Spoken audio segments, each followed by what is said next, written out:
पूनम और तरुण एक दूसरे से बहुत प्यार करते थे और अपनी जिंदगी एक साथ बिताना चाहते थे।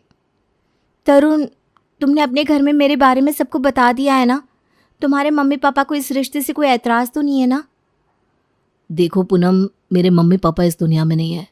मेरे चाचा चाची ने ही मुझे पाल पोस कर बड़ा किया है और उन्हें इस बात से कोई खास फर्क नहीं पड़ता कि मैं किससे शादी कर रहा हूँ।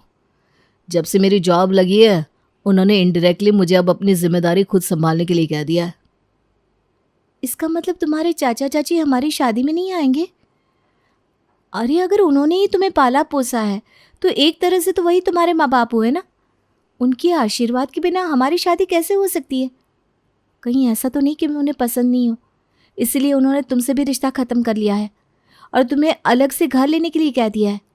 अरे बाबा, तुम हर बात का इल्ज़ाम अपने माथे लेना बंद करो। तुम्हारा इन सब में कोई कसूर नहीं है और ठीक ही है ना, इसमें परेशानी क्या है? इतने सालों से वो मेरी जिम्मेदारी उठा रहे थे। अब अगर मैं अपना ख्याल खुद रख सकता हूँ तो जीवन भर किसी के ऊपर बोझ बने रहने की क्या ज़रूरत है? और ऐसा नहीं है कि उन्होंने मुझसे रिश्ता ख़त्म कर लिया है। मैं अभी भी चाचा चाची से मिलने जाता हूँ। हाँ, बस वो मेरे माता पिता की तरह मेरे ऊपर अधिकार नहीं जताते। तुम मेरी चिंता छोड़ो, ये बताओ तुम्हारे घर में सब लोग तैयार है कि नहीं? मैंने माँ से बात की है, वो इस रिश्ते के लिए तैयार है, लेकिन उससे पहले तुम्हें एक बार उनसे मिलने के लिए घर आना होगा। अरे हाँ, तो इसमें परेशानी क्या है? चलो अभी चलता हूँ। अरे नहीं बाबा, इतनी भी जल्दी नहीं है कि अभी ही चलने को तैयार होगे तुम। आराम से घर जाओ, मैं माँ से बात करके तुम्हें फ़ोन करके बताऊंगी कि तुम्हें उनसे मिलने के लिए कब आना है। फिर उसी समय शादी की तारीख के बारे में भी बात कर लेंगे। अगर हो सके तो अपने चाचा चाची को साथ में ले आना, मेरी माँ को अच्छा लगेगा। अच्छा बाबा, ठीक है, तुम परेशान मत हो, मैं चाचा चाची से बात करता हूँ। पूनम तरुण के बारे में अपने घर में जाकर बात करती है और 3 दिन बाद मिलने के लिए उसे अपने घर बुलाती है। तरुण पूनम के घर अपने चाचा चाची को लेकर पहुंच जाता है। हमें इस रिश्ते से कोई एतराज़ नहीं है बहन जी, और वैसे भी एतराज़ करने की गुंजाइश ही कहाँ है। दोनों बच्चों ने पहले ही एक दूसरे को पसंद कर लिया है। अब तो बस आप भी जल्दी से इनको अपना आशीर्वाद दे दीजिए। क्यों नहीं भाई साहब, इतना अच्छा लड़का है तरुण, हमारी बेटी के तो भाग्य ही खुल गए। वरना मुझे तो यही चिंता रहती थी कि बिन बाप की बच्ची को पता नहीं कोई अच्छा रिश्ता मिलेगा भी या नहीं। आप तो जानती है ना भाई साहब, ज़माना कितना ख़राब है। बिन बाप की बेटियों को अच्छे घर के रिश्ते कहाँ स्वीकार करते हैं। अरे बहन जी, जन्म मरण पर किसी का बस थोड़ी ना चलता है। अब तरुण को ही देख लीजिए, इसके तो माता पिता दोनों ही नहीं है। फिर भी आप देख कर बताइए, संस्कारों में कोई कमी है क्या? हमने तो अपनी तरफ से कोई कसर नहीं छोड़ी है, बाकी ऊपर वाले के हाथ में है। तो बहन जी, आप जल्दी से बच्चों की शादी की तारीख तय कर लेते हैं। एक बात और कहना चाहती थी बहन जी, हमारे यहाँ से शादी में सिर्फ 5 लोग ही शामिल होंगे। मैं ये नहीं कह रही हूँ कि आप लोग शादी धूमधाम से मत करिए, आप जिस तरह से बारात लाना चाहते हैं ला सकते हैं, लेकिन हमारी तरफ से ज़्यादा लोग नहीं आ पाएंगे। अरे बहन जी, कोई बात नहीं है, हमें कोई समस्या नहीं है। अरे हमें इतनी सुंदर बहू मिल रही है, इससे ज़्यादा हमें और क्या चाहिए।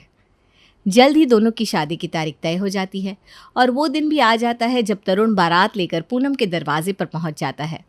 शादी के फंक्शन के दौरान तरुण महसूस करता है कि पूनम की माँ कहीं भी नज़र नहीं आ रही है। पूनम की तरफ से कुछ गिने चुने 2-4 लोग ही नज़र आ रहे थे और वो सब भी दूर के रिश्तेदार थे। तरुण को ये बात बार बार परेशान कर रही थी। विदाई के समय पूनम की माँ आती भी है तो घूंघट से अपना चेहरा ढक कर।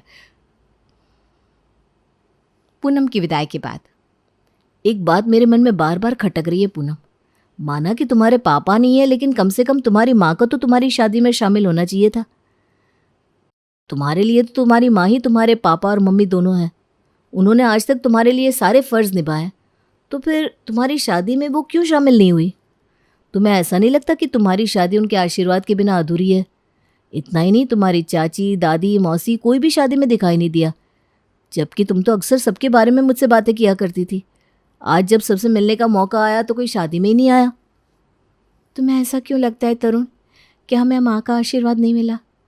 वो चाहे हमारी शादी में शामिल नहीं हुई, लेकिन उनका आशीर्वाद हर पल हमारे साथ ही था। वो हमारी शादी में इसलिए नहीं आई क्योंकि वो मेरे जीवन में कोई अपशगुन नहीं लाना चाहती थी। क्या मतलब है तुम्हारे कहने का?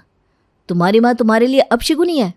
नहीं नहीं तरुण, मैं ऐसा नहीं मानती हूँ, लेकिन मेरे परिवार में लोगों की सोच ऐसी ही है। उनका मानना है कि विधवा औरत किसी भी शुभ काम में शामिल नहीं हो सकती। अरे कौन सी सदी में जी रही हो पूनम तुम? और तुम कैसी बेटी हो अपनी माँ की कि माँ के बिना तुमने 7 फेरे ले लिए? अरे तुम्हें तो समझना चाहिए था। इसका मतलब तुम्हें भी ऐसा लगता है कि तुम्हारी माँ के वहाँ होने से तुम्हारे जीवन में कुछ अशुभ हो सकता था। तुम मुझे अभी भी गलत समझ रहे हो।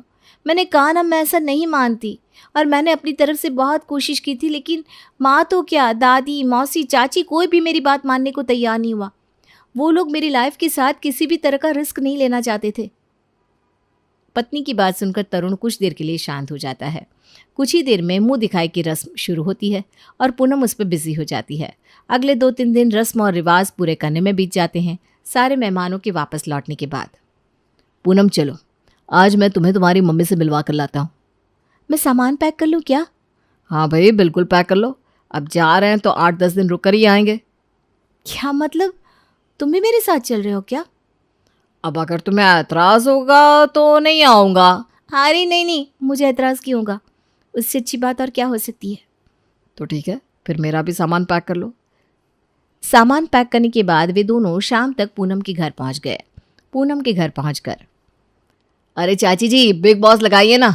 जब से आया हूँ टीवी पर भजन चल रहा है। आप लोग बिग बॉस नहीं देखते हैं क्या? बिग बॉस, ये क्या होता है बेटा? मैं तो नाम भी पहली बार सुन रही हूँ।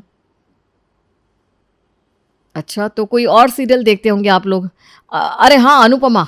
हाँ, आप लोगों की एज के लोग तो अनुपमा बहुत पसंद करते हैं, वही देखते होंगे ना आप? नहीं बेटा, हमारे घर में टीवी में सिर्फ भजन ही चलते हैं। सीरियल देखना, सिनेमा देखना, ये सब तो हमने बरसों पहले ही छोड़ दिया था। क्या आप लोग टीवी नहीं चलाते हैं? तो एंटरटेनमेंट कैसे होता है आप लोगों का? मनोरंजन कैसे होता है? अरे बेटा, उसका क्या है, हमारा तो आधा दिन पूजा पाठ और भक्ति में बीत जाता है, और अगला जन्म सुधारना है तो ये सब करना ही पड़ेगा। आप लोगों की बातें सुनकर तो मुझे अब ऐसा लग रहा है कि मैं बहुत बड़ा पापी हूँ, क्योंकि मैं तो दिन में एक भी भजन नहीं सुनता हूँ। अरे बेटा, आपकी बात अलग है और हमारी बात अलग। आपके लिए ये सब करना ज़रूरी नहीं है। ये सब नियम तो हमारे जैसी औरतों के लिए बनाए गए हैं।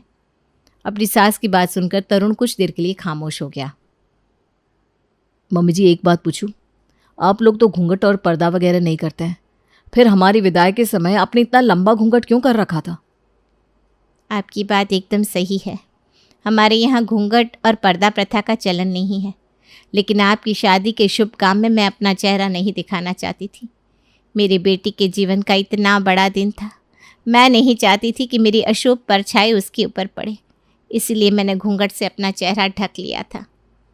और दादी जी, आप, चाची जी, मौसी जी, आप लोग तो शादी में शामिल ही नहीं हुए।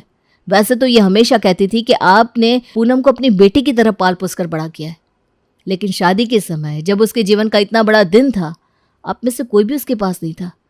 आप लोगों को नहीं लगता कि उसे बुरा लगा होगा? उस दिन उसे आपकी बहुत ज़रूरत थी, लेकिन उसका हाथ थामने वाला वहाँ कोई नहीं था। तरुण की बात सुनकर दादी और चाची के चेहरे पर उदासी छा जाती है। ऐसी बात नहीं बेटा कि हमें पूनम की शादी में आने की इच्छा नहीं थी, लेकिन हम क्या करें, जब ऊपर वाले ने ही हमसे ये अधिकार छीन लिया है तो अब हमारा इस पर क्या जोर है। अगर आज तुम्हारे दादाजी या मेरे बेटों में से कोई भी जिंदा होता तो आज हमें ये दिन देखना नहीं पड़ता। मेरी बहू भी रंगीन कपड़े पहन के सजती संवरती, मेरे घर में भी रौनक रहती। अपनी बहू को ऐसा बेरंग जीवन जीता देखकर मुझे कितनी तकलीफ होती है मैं ही जानती हूँ। ये सब बीते ज़माने की बात हो गई दादी। आप ही सोच कर बताइए, ऐसे कितने ही आदमी हैं जिनकी पत्नियां गुजर गई है, तो क्या वो अपना बाकी का सारा जीवन घर की 4 दीवारी में कैद होकर बिताते हैं? क्या वो नौकरी छोड़ देते हैं या दुनिया में उठना बैठना बंद कर देते हैं? एक पुरुष कभी भी अपना जीवन जीना बंद नहीं करता, लेकिन एक औरत पति के जाने के बाद ऐसा नीरस जीवन क्यों जीने लगती है? एक औरत से ही क्यों उम्मीद करते हैं कि वो घर में कैद होकर एक मुर्दे की तरह जीवन जिए? जबकि ज़्यादातर आदमी तो पत्नी की मौत होने के कुछ दिन बाद ही अपना जीवन फिर से जीना शुरू कर देते, और ज़्यादातर लोग तो दूसरी शादी भी कर लेते। तो फिर ये दुख और शोक सिर्फ औरतों के हिस्से में क्यों? ये सब तो समाज के बने हुए नियम है बेटा, इनका पालन तो सबको करना ही पड़ता है। तुम्हारे बड़े बड़े सवालों के जवाब हमारे पास नहीं है, लेकिन हम तो बस वही कर रहे हैं जो बरसों से होता आया है। अरे छोड़ो ना ये सब बातें। शुभ मौके पर कैसे अशुभ बातें लेकर बैठ गए हैं। आप तो ये मिठाई खाओ, मैंने खास तौर पर आपके लिए बनाई है। हाँ मौसी जी लाई है, आपके हाथ की बनी मिठाई तो मैं ज़रूर खाऊंगा, लेकिन एक शर्त है कि आप सबको भी मेरे साथ बैठकर ही खाना होगा। नहीं बेटा, ये सब शौक़ तो मैंने बहुत साल पहले ही छोड़ दिए हैं। अब तो बस सादा जीवन जी रहे हैं हम लोग। कोई बात नहीं, आप लोगों की मर्जी।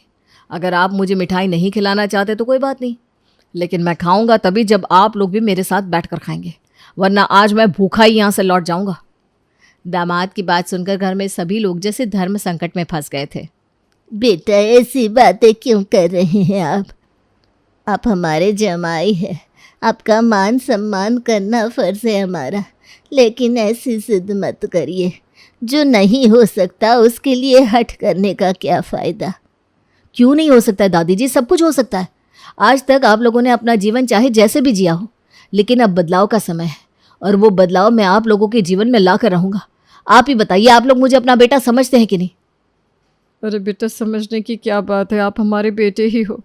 तो बस आइए बैठिए मेरे साथ, मैं आप सब लोगों को अपने हाथ से मीठा खिलाकर सबका मुंह मीठा कराता हूँ। तरुण के बार बार जिद करने पर अंत में सभी लोग हार मान जाते हैं और सालों बाद तरुण के हाथ से मिठाई खाते हैं। ये हुई ना बात। अब आप सोच कर बताओ दादी, अगर आप लोगों ने मिठाई खा ली तो कौन सा अपशगुन हो गया? अरे क्यों अपने आप को टॉर्चर कर रहे हो आप लोग? और आप खुद सोच कर बताओ, दादाजी, चाचा जी और बाकी सब जो अब इस दुनिया में नहीं रहे, क्या उन्हें आप लोगों की ऐसी हालत देखकर दुख नहीं होता होगा? क्या कोई भी पति कभी भी अपनी पत्नी को तकलीफ में देखना चाहेगा? फिर आप लोगों ने ऐसा कैसे सोच लिया कि आप लोगों के इस तरह से बेरंग जीवन जीने से उनकी आत्मा को शांति या तृप्ति मिल जाएगी? बल्कि उनकी आत्मा को शांति तब मिलेगी जब आप लोग अपना जीवन खुशी से जिएंगे। आप खुद ही सोचकर बताइए, जिसे आप प्यार करते हैं उन्हें खुश देखना चाहते हैं या दुखी? बेटा, तुम्हारी बड़ी बड़ी बातों के सामने तो कोई टिक ही नहीं सकता। तुम शायद ठीक कह रहे हो। शायद इस तरह से बेरंग जीवन जीकर हम उनकी आत्मा को दुखी पहुंचा रहे हैं। मैं वादा करती हूँ, बाकी लोगों के बारे में तो नहीं कह सकती, लेकिन मैं आपसे ये सफ़ेद कपड़े नहीं पहनूंगी, बल्कि वही रंग पहना करूंगी जो महेश को पसंद थे। अगले दिन जल्दी से सब लोग तैयार हो जाइए। अरे बेटा, कहाँ जाने की तैयारी हो रही है? सरप्राइज है, बस आप सब लोग तैयार हो जाइए, हम सब लोग कहीं चल रहे हैं। अरे बेटा, क्या तैयार होना है हमें? नहा तो हम लोग सुबह 4 बजे ही लेते हैं और कपड़े तो जहाँ भी जाने हैं यही पहन कर जाते हैं। अच्छा चलो ठीक है, आप सब लोग गाड़ी में बैठ जाइए। तरुण दादी, चाची, मौसी और अपनी सासू माँ को गाड़ी में बिठाकर मॉल ले जाता है। ये देखिए, ये लेडीज स्टोर है। पूनम आप सबको ले जाएगी और आप सबकी साइज़ के कपड़े पसंद करवाएगी। और हाँ, मैं ना नहीं सुनने वाला हूँ। अगर आप लोगों ने मुझे अपना बेटा समझा है तो आप लोगों को कपड़े खरीदने ही पड़ेंगे। कुछ देर तक किंतु परंतु करने के बाद में आखिर में सब लोग रंगीन कपड़े खरीदने के लिए तैयार हो जाते हैं। शॉपिंग पूरी हो गई ना? अब आप लोग फटाफट से कपड़े चेंज करके आओ, फिर हम लोग मूवी देखने चलेंगे। मुझे पक्का पता है सालों से थिएटर का मुंह नहीं देखा होगा आप लोगों ने। पॉपकॉर्न का टेस्ट याद है क्या आप लोगों को, या वो भी भूल गए? खैर, अगर भूल भी गए तो दिक्कत नहीं है, मैं हूं ना याद दिलाने के लिए। तरुण की बात सुनकर सभी लोग मुस्कुरा देते हैं। उन्हें समझ में आ गया था कि मना करने का तो कोई फ़ायदा ही नहीं होने वाला, क्योंकि तरुण मानने वालों में से नहीं था। इसलिए घर में सभी ने उसके सामने हथियार डाल दिए थे। अरे भाई, अब भूत बनकर यहीं खड़े रहोगे तो पिक्चर का टाइम निकल जाएगा।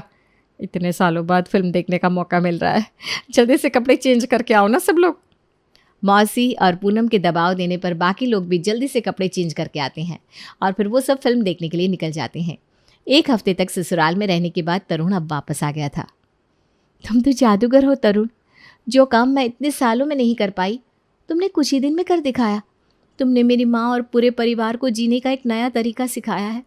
अब उन सबको खुश देखकर मुझे कितना अच्छा लग रहा है, मैं तुम्हें बता नहीं सकती। ये सब तो कहने की बात होती है, पर दिल की किसी कोने में सजने, संवरने और खुश रहने की इच्छा तो सभी में होती है। जीते जी इंसान की इच्छाएं कभी नहीं मर सकती। इस बात को मैं बहुत अच्छी तरह समझता था, इसलिए तो मैंने दामाद होने का पूरा फ़ायदा उठाया और उन सबको एक नॉर्मल लाइफ जीने के लिए फोर्स किया। तुम खुद ही देख लो, सबके चेहरे की रंगत ही बदल गई थी।